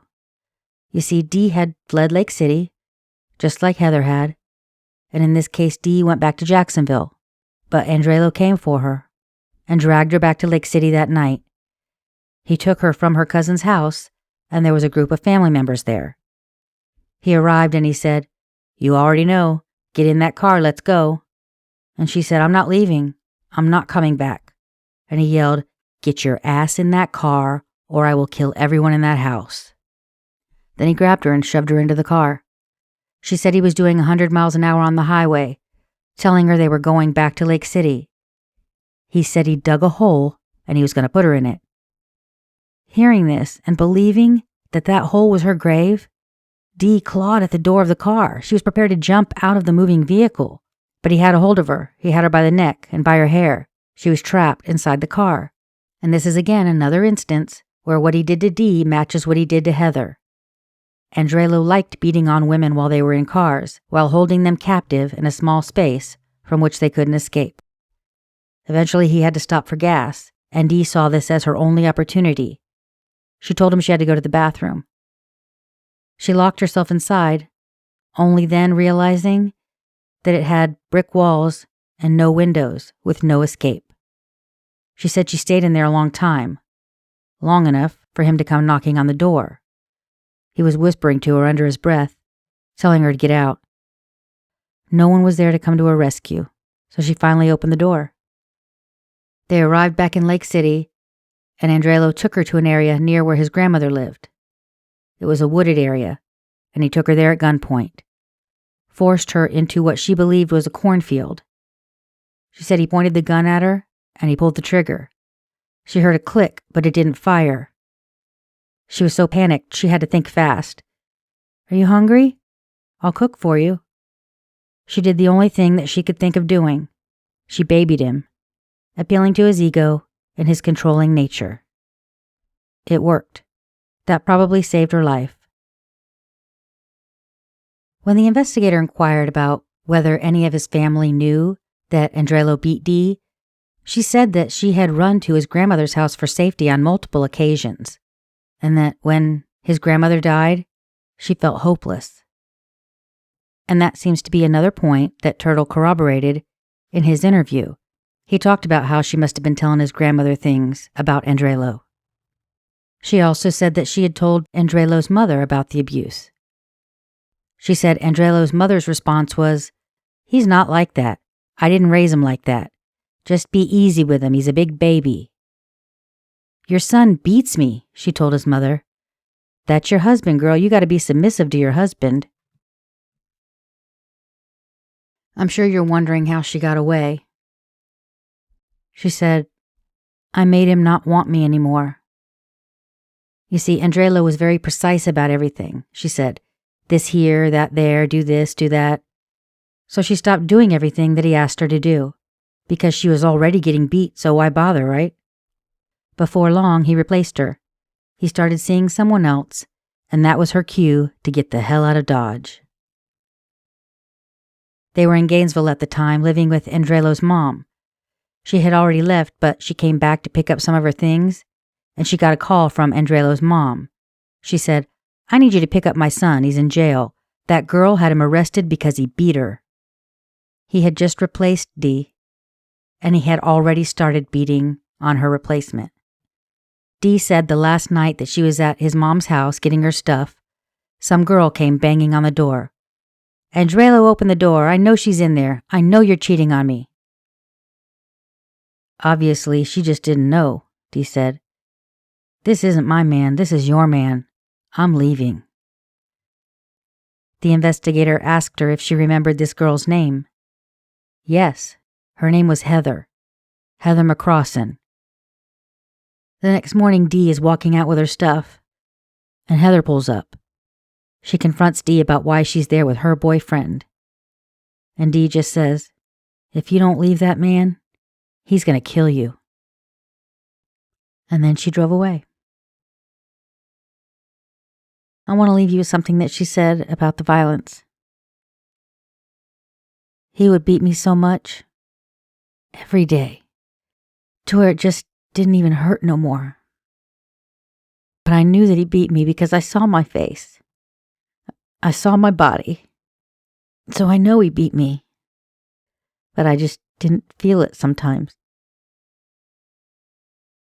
Once in Lake City, when the police were investigating one of his beatings, they arrested her. Dee called them and they were already looking for him on another matter. "If you don't tell us where he is," they said, "we're going to take you to jail."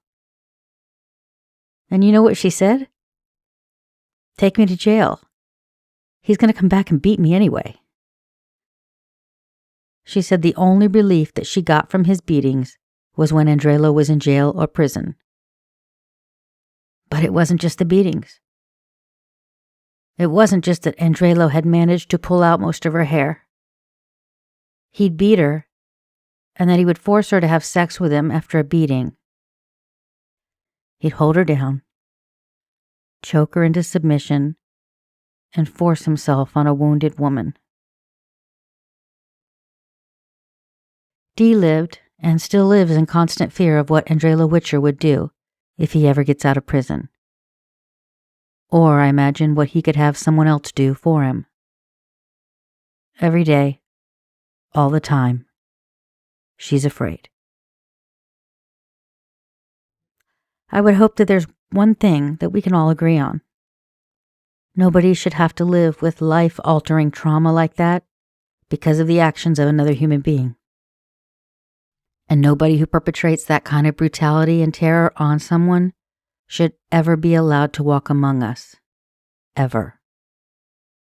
There was a report associated with the sexual assault of Heather McCrossan that I found as upsetting as it was telling. After taking her statement and getting her off to the hospital, the responding officer headed to Andrelo's mother's house, where he was told that Andrelo was staying. While doing so, he spotted Andrelo's gold Lincoln Town car. So he called for backup because they were told during that investigation that he was known to be armed.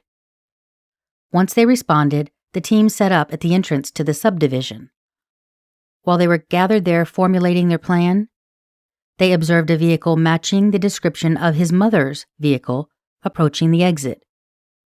Weapons were drawn and they ordered the vehicle to stop.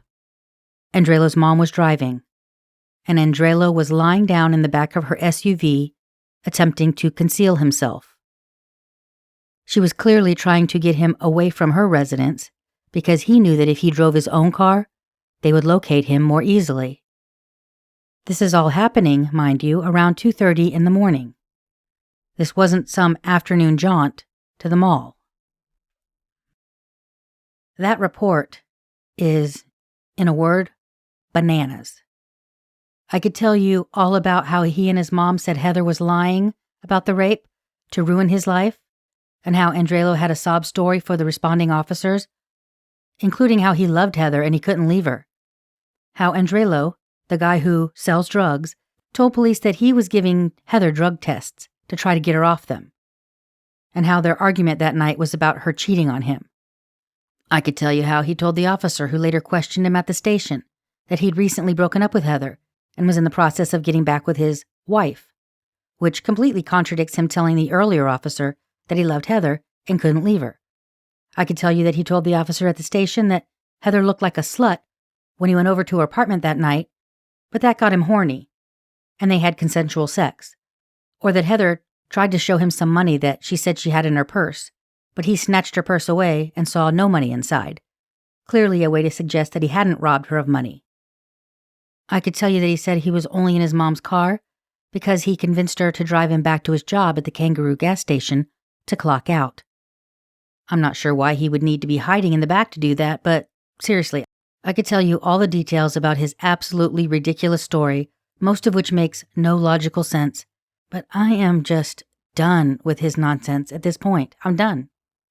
Despite what he will say, Andrelo never participated in any interview of consequence, and I'm going to show you basically what an interview with Andrelo looked like.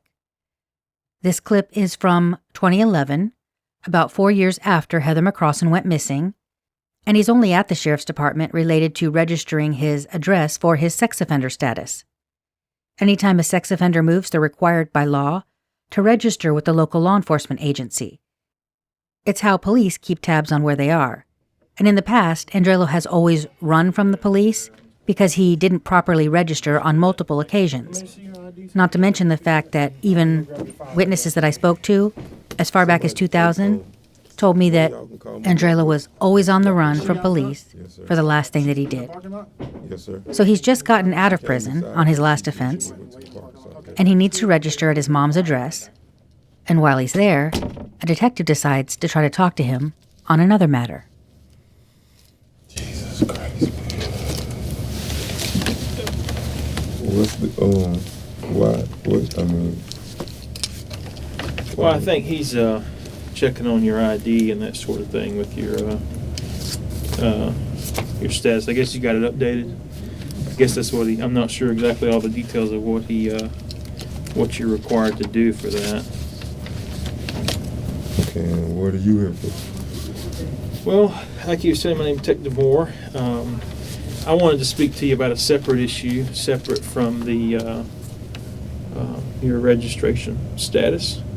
I'm investigating Heather McCrossan and her disappearance from back in 2007. We do believe there has been some more information. I do believe there was foul play involved in her disappearance and her being reported as missing. Would you mind taking your shades off for me, if you don't mind? Thank you. Unless they're prescription or something. I might be able to look at somebody. I'm sure you're the same prescription, way. but they fine. But I mean, I talked to them. They came to see me while I was in prison, and I spoke with them one time. I mean, okay. Well, I basically wanted to see what information you have. I've never spoke to you, and I wanted to speak to you myself and about what information. I believe you may have some information that may help me, and so that's basically what I wanted to cover with you for just a second. Like I said, I am looking into it, and some more information has come out, and we're just involving Heather in that case, and so that's just kind of wanted to touch base with you. Let me do a quick housekeeping. Can I deal with this? Mm-hmm. Okay, with Mr. Okay. I don't have. Basically, you registered at your mom's house before or after you got out of jail. Okay. This puts you have not gone back to the DMV. Okay. Do you have anything at your mom's house that's got your name on it or anything? Yes, sir. I got. You get bills there? Yeah, I just got a bill yesterday from UF Shane. So what you're going to need to do is go down to the DMV and re-register and get a new ID card. Okay. But we can deal with that in just a minute. Let me let Detective Moore talk to you. Hold on. What's your name? Detective Cutner. And what's your name? Detective Moore. So who was the people that came to see me in prison? I believe it was two. It was a lady and a dude, two detectives. I believe maybe Detective Kinsey came and saw you. He's the only person I know that came and saw you that I'm aware of. But I don't have anything written as to what happened out there. It was a tape interview. I mean, so y'all should have that. You're right. We should, but I don't, and I've never actually spoke to you and got your side of this thing. So that's kind of what I wanted to try to do. But let me cover some housekeeping things first. Give me a second. Because I'm not sure the circumstances of you coming down here, because you may have felt like you're required to come down here because of your registration status. I do want to read you your rights, okay? Yes, I do this for a lot of people that I speak to. I just want you to know that I am not arresting you. You're not under arrest. I have no plans to arrest you today, anything like that, okay? But I do feel like I need to just advise you what your rights are, where you understand, okay? You've been through the system. You just told me you were in prison. Somebody came and spoke to you in prison. Yes, I'm sir. not going to talk to you like you're ignorant. I know you're a smart guy. You've been through the system, so you know that it's not like on television where when somebody reads them rights, they're putting handcuffs on them. That's not reality, okay? Reality is it's just so you know what your rights are. Okay, so let me just humor me and let me read these to you from a card here. You have the right to remain silent. Anything you say can be used against you in court. You have the right to talk to a lawyer for advice before we ask you any questions and to have him with you during questioning if you wish. If you cannot afford a lawyer, one will be appointed for you before any questioning if you wish. If you decide to answer questions now without a lawyer present, you will still have the right to stop answering at any time. You also have the right to stop answering at any time until you talk to a lawyer. Do you understand each of these rights as I've explained them to you? Yes, sir. Okay. With these rights in mind, do you wish to talk to me now? No, sir. I'd rather have attorney present. I talked to y'all guys one time, and this is like, man, I just got out of prison. This is too much, man. Just too much. I just went back to prison I went to prison for something that, you know what I'm saying, I didn't do. Now this honest mistake, I got a travel permit to go to Jacksonville, they still violated.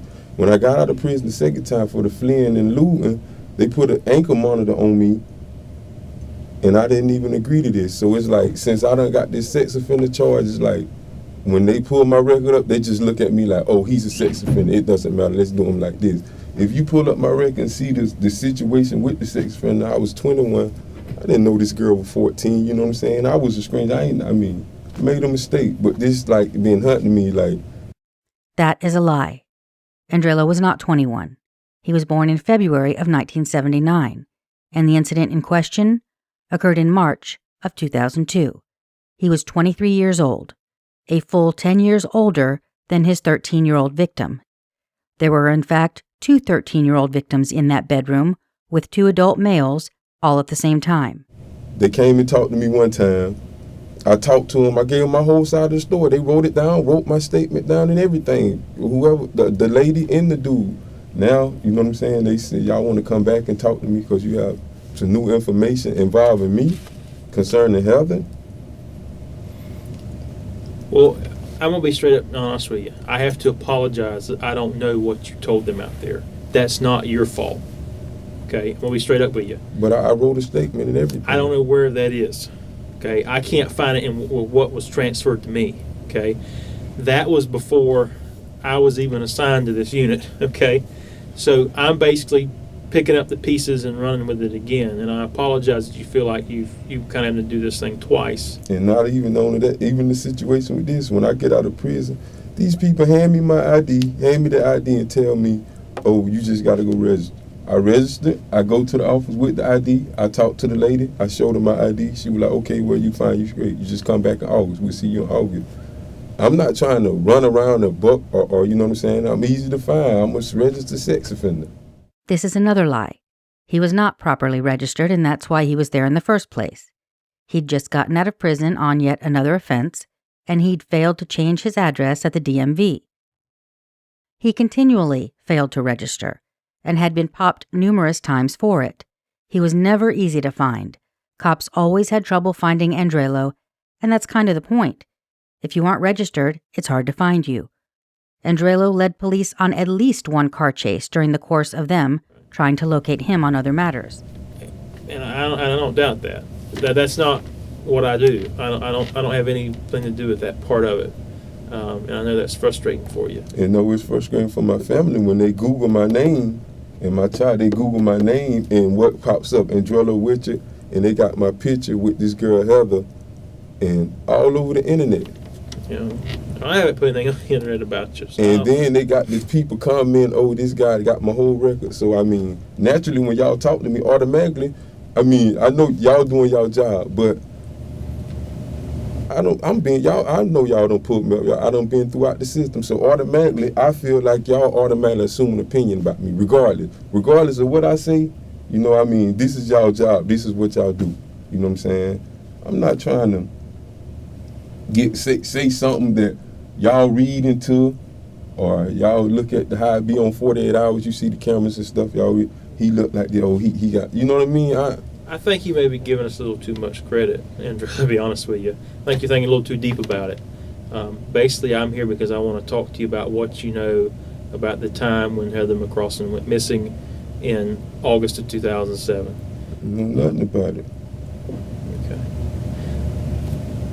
Would you answer for me a couple questions about that time. And I give you another option. Maybe the easiest way to get to the bottom of this, I can't afford you the opportunity, if you want to talk about it, to consent to a polygraph test, where that way we can eliminate you and you can move on with life, and so can we. I thought that would be I thought I had done already been eliminated. They put me first before y'all come talk to me. Before they even come talk to me, I'm in prison. Everybody coming and say, "Oh boy, you was on the news." Go to the chow hall, everybody looking at me crazy. I don't even know what's going on. I'm like, what's going on? They were like, oh, they ran saying that some girl from Cafe Risque went missing or something, and they had your picture up there. Now, nobody knew I was in prison for, everybody knew I was in prison for aggravated fleeing. Nobody knew I was in prison. Nobody knew I was a registered sex offender. But Alachua County, oh, he's in prison right now for such and such, and he's a registered sex offender. Ran it on the news, ran it in the paper, everybody getting the paper. Then they come talk, then the detectives and they all come talk to me at the prison. So you kind of got to see like how I feel about the whole law enforcement situation. I much rather have an attorney prison, because it really, regardless of what I say, y'all gonna form your own opinion, y'all gonna read into what I say, so it really don't matter. I talked to him, I gave him the benefit of the doubt the first time and talked to him and wrote a statement. Two detectives came. I talked to him. I told him everything that I knew. Now they say they got new information about Heather's disappearance, and now they want to talk to me again. That's what I'm telling you, because I wasn't there. Do they want to talk to stuff. me again to close the case and just, or do they really want to talk to me and find out what's going on? Or do they just really want to talk to me and just put this guy, he's a bad guy. He got this type of race. It don't matter to close it. You know what I mean? I'd rather have an attorney prison. It's not them. It's not they. It's me. It's me sitting here in front of you talking to you. If you don't want to talk to me, if you want an attorney and you don't want to speak to me, that is definitely your right. Okay? But I would also tell you that we could afford you the opportunity, if you wanted to take a polygraph, where we could rule you out as having anything to do with this. I ain't have nothing to do with either way it goes. Well, regardless of how they rule me, I know I ain't have nothing to do with it. I talked to them. From me talking to them the first time, what's changed? Well, I don't know what all information they had when they went and spoke to you. And I don't know exactly what you told them either. And that's kind of what I wanted to cover today. Who had the two detectives that came and talked to me? The one that I think came and spoke to you is no longer in CID. It was two of them. I don't know who the other one was. It was a female and a dude. I honestly don't know. I believe you. I'm just telling you, I don't know. That's straight up honest truth. I haven't had this case that long. And so I'm telling you what I know. I can check up on it, but I don't know. And I will check up on it, because I want to know. Especially if you gave them, like a written statement or a recorded statement. Obviously that's something I want to know. I don't have that information, and I apologize to you for that. Like I said, I kind of wanted to cover that today with you, because I don't know what you told them. Or I can afford you, or maybe the easier thing is to afford you an opportunity to take consent to a polygraph. I could check with one of our folks that's a polygraph guy. I'd much rather have an attorney prison. A polygraph, come on, man, a polygraph. If you nervous, you take a polygraph. Let's be honest, man, a polygraph ain't 100% accurate or even 99% accurate. You can ask a question, you could be nervous at being that I done been throughout this.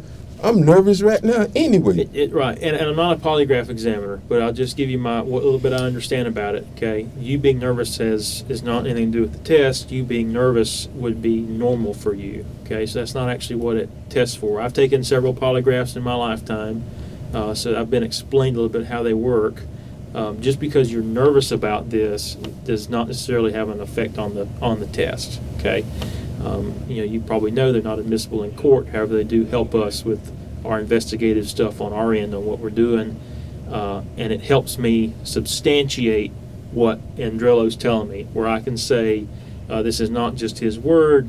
This guy said he didn't have anything to do with this girl going missing, that he hadn't done nothing wrong.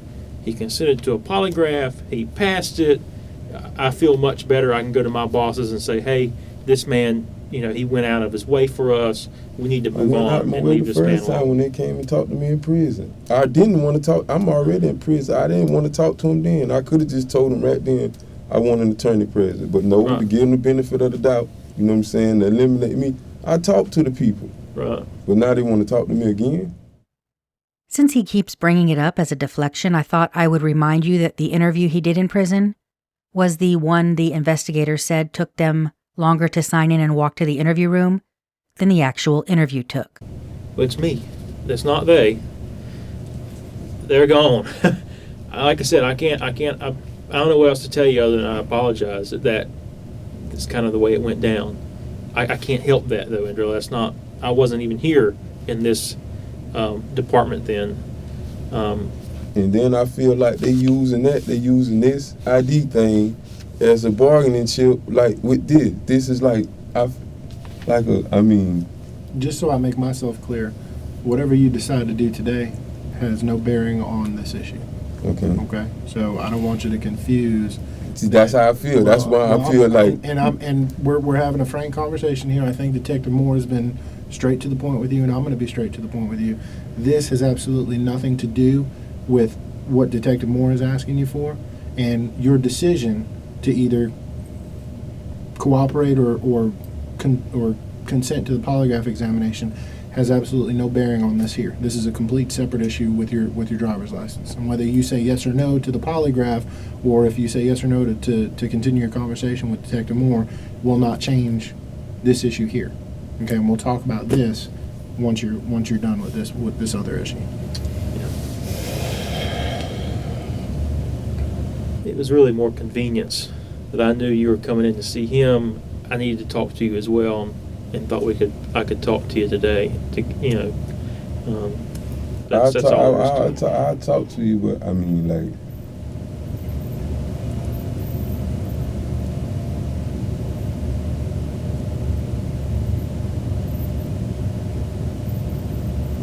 Would you feel better if I left that way? I mean, I feel that way like you know that this has nothing to do with see, that? I wanted my whole mind is taken care of. I'm thinking that this.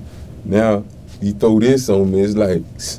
Okay. Hold on, no. I don't want you to leave. You don't. I'm not gonna leave. Let me talk to Detective Moore for 1 second. Let's see if we can ease your mind about something. Just give us 1 second, okay? Be right back, Angela.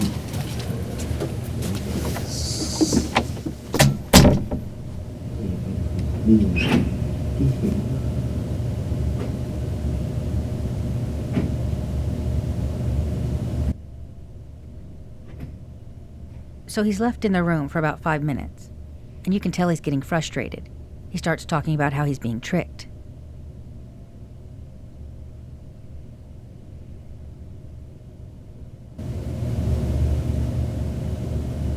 People done trick you again, man. They good at that shit, man.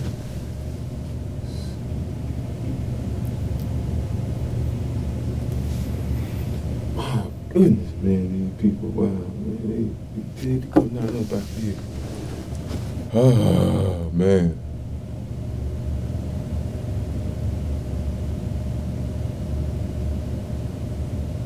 Kentucky, all right.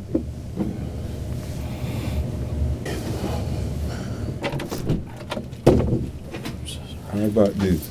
Okay. Angela, I looked at your file. Okay.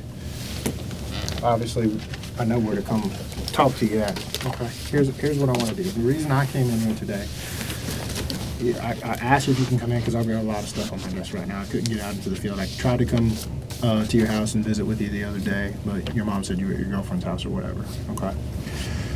Here's the issue with the driver's license. Technically, it's a third-degree felony because you didn't go back to your DMV after you got out of prison and went to register at your mom's house to get this license updated. This shows that you were there in 2008, so you're still using the ID that had your mom's address on it before. Yes, sir. Okay. I'm not here to mess with you. Okay. I've never had any personal dealings with you. I'm not here to mess up any job opportunities or whatever you're trying to do. Okay. Obviously, you're living with your mom. You're trying to get straight. She says you're looking for a job. I'm all for it. Okay. So here's what I'm going to do. I'm not going to charge you. Okay. I'm trying to help you here. Okay. Here's what you need to do. You need to go down to the DMV, okay? You need to take 2 forms of ID other than this, which means you're going to need your birth certificate and your social security card, and you're going to need 2 proofs of residency. So you're going to need to go back to your house and get that bill. You have a cell phone bill or something that comes to your mom's house? I just had an MRI down on my back. Okay, perfect. Take that bill that's got your mom's address on it and your name on it, and also get a copy. You have a copy of your last registration that you did at the jail? I'll print one out for you. Okay? That's going to be your 2 forms of proof of residency. Okay, so we fine, we straight. I'm trying to help you out. I'm trying to tell you. I'm getting. This is what I called you in here for. Okay. I want to help you out so you can get straight, so you don't have to go to jail on my charge, and then I'm out of here. I'm trying to help you out. I got other stuff to do. Okay, I'll take a polygraph. I'm not even worried about that. Right. That has nothing to do with me. I'm not even worried about that. That's between you and Detective Moore. Okay. Let me print up your registration form. You're going to take your registration and your bill from the hospital, along with your birth certificate and your social security card. You're going to go back to the DMV and you're going to get an updated ID card, because I know your license is suspended. Yes, sir. So you're going to get an updated ID card, okay? You're either going to make a copy of that ID card and turn it into the lady at the jail so that I can put it in my file, or if they don't give you an ID card, you're going to ask the lady at the DMV office for a letter that says that you did show up and try to get an ID card, but for whatever reason they were unable to give it to you. I need one of those proofs, and I'll give you a week to do it. Okay? All right. So you understand what I'm asking you for? Yes, sir. Okay. Let me give you this back. Let me go make a printout of your registration so you can take it with you. Yes, sir. And then I'm out of your here. I'm done with you. Okay? All right? Yes, sir. Let me go print that up, and I'll be back in just a second. Okay. Thank you. Now, Mr. Moore. Yes, sir. I take a polygraph test for you. Y'all, how much y'all have? Okay. That's fair.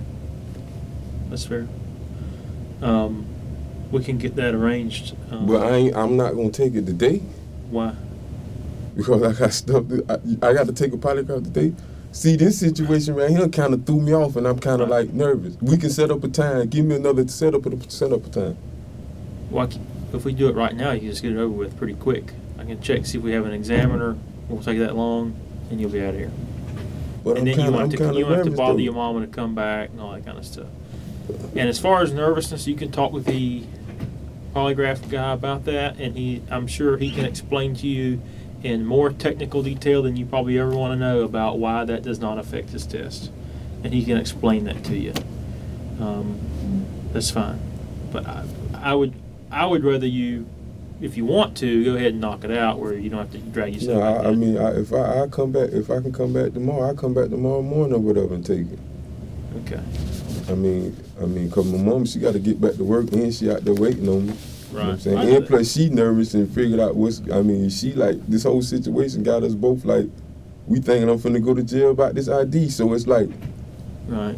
Well, one of the things we might could do is I could go explain to your mom, hey, you got tied up a little longer than you thought you would. You're trying to help us out, and then that we could make sure we have call her up when you finish. But I don't think it'll take that long. If she wanted to run somewhere else, or if she wanted to hang out, it'd be up to her. Because I understand you don't want to leave her hanging, but I can go handle that for you. It's not a big deal. Yeah, but I mean, I really don't want to take a polygraph. I really don't. I know I ain't got to take a polygraph. Come on, I done been to prison. This is my 3rd time in prison. I don't got to talk to you. I can just tell you that, hey, I want a lawyer present. You know what I'm saying? And then y'all got to go from there. I mean, running around, y'all got to go from there. I mean, it ain't that. But, you know what I'm saying? I talked to y'all one time. Obviously, you know what I'm saying, it's a discrepancy. I don't want this over my head. Right. So I'm willing to, you know what I'm saying, to work with you. But y'all got to work with me. I mean, the first time I didn't have to talk to y'all. I know y'all don't have to talk to y'all. I mean, I don't have to. I don't been to, come on. I don't got to talk. I mean, and if I don't talk to y'all, I just don't talk to y'all. But that ain't what I'm trying to do. You know what I'm saying? I don't want this. You saying y'all got some new information. Y'all got some new information. Definitely not involving me. So I'm willing to work with you. You know what I mean? Yeah, I appreciate that. All right, Angela, let me give this to you, and then I'll get out of your hair. Okay, this is your registration form. This shows that your address is registered at your mom's place. So this is going to be your one form of residency. You need to take that bill is going to be number 2. Yes, sir. What I was telling you about is right here. Number 3, where it says within 48 hours after your initial report, which is the day that you registered, you're required to go to the DMV to get a new driver's license. You didn't do that. Okay, that's why I called you in here. Okay, I'm going to give you the chance to correct that problem. All right, so here's that form. I'm done with you. Good luck to you. Yes, Appreciate sir. you coming down to talk to me. Thank you. All right. Thanks.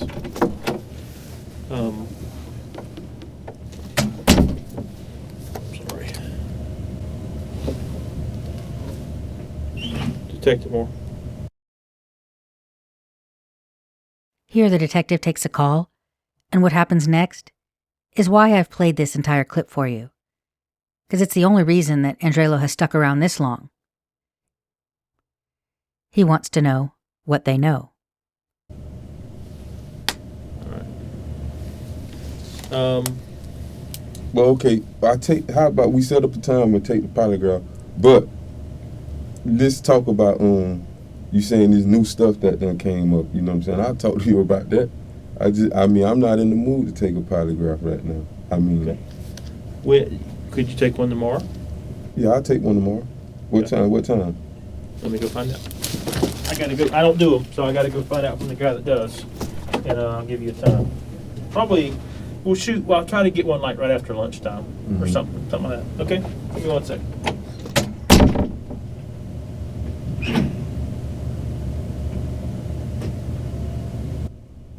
He's left alone again for a couple minutes, and as you'll see, it doesn't end with him getting the information that he was fishing for.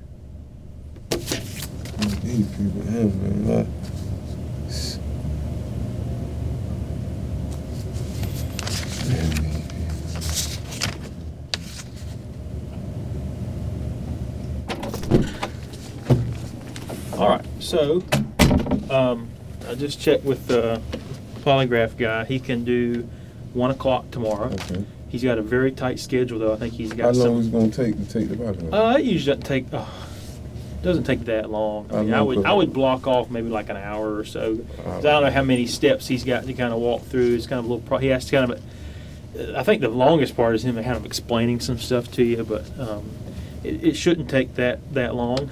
But we'll please try to be here though by 1, because I think he's got some like pre-employment stuff as well. Like he does some for folks getting hired, and so they're scheduled also. But he's willing to help us out and work you in tomorrow at 1 o'clock. And then don't worry about anything else. Don't worry about this new information stuff. Basically, tomorrow we're going to handle that about whether or not you were involved in her disappearance, and then we get that straightened away.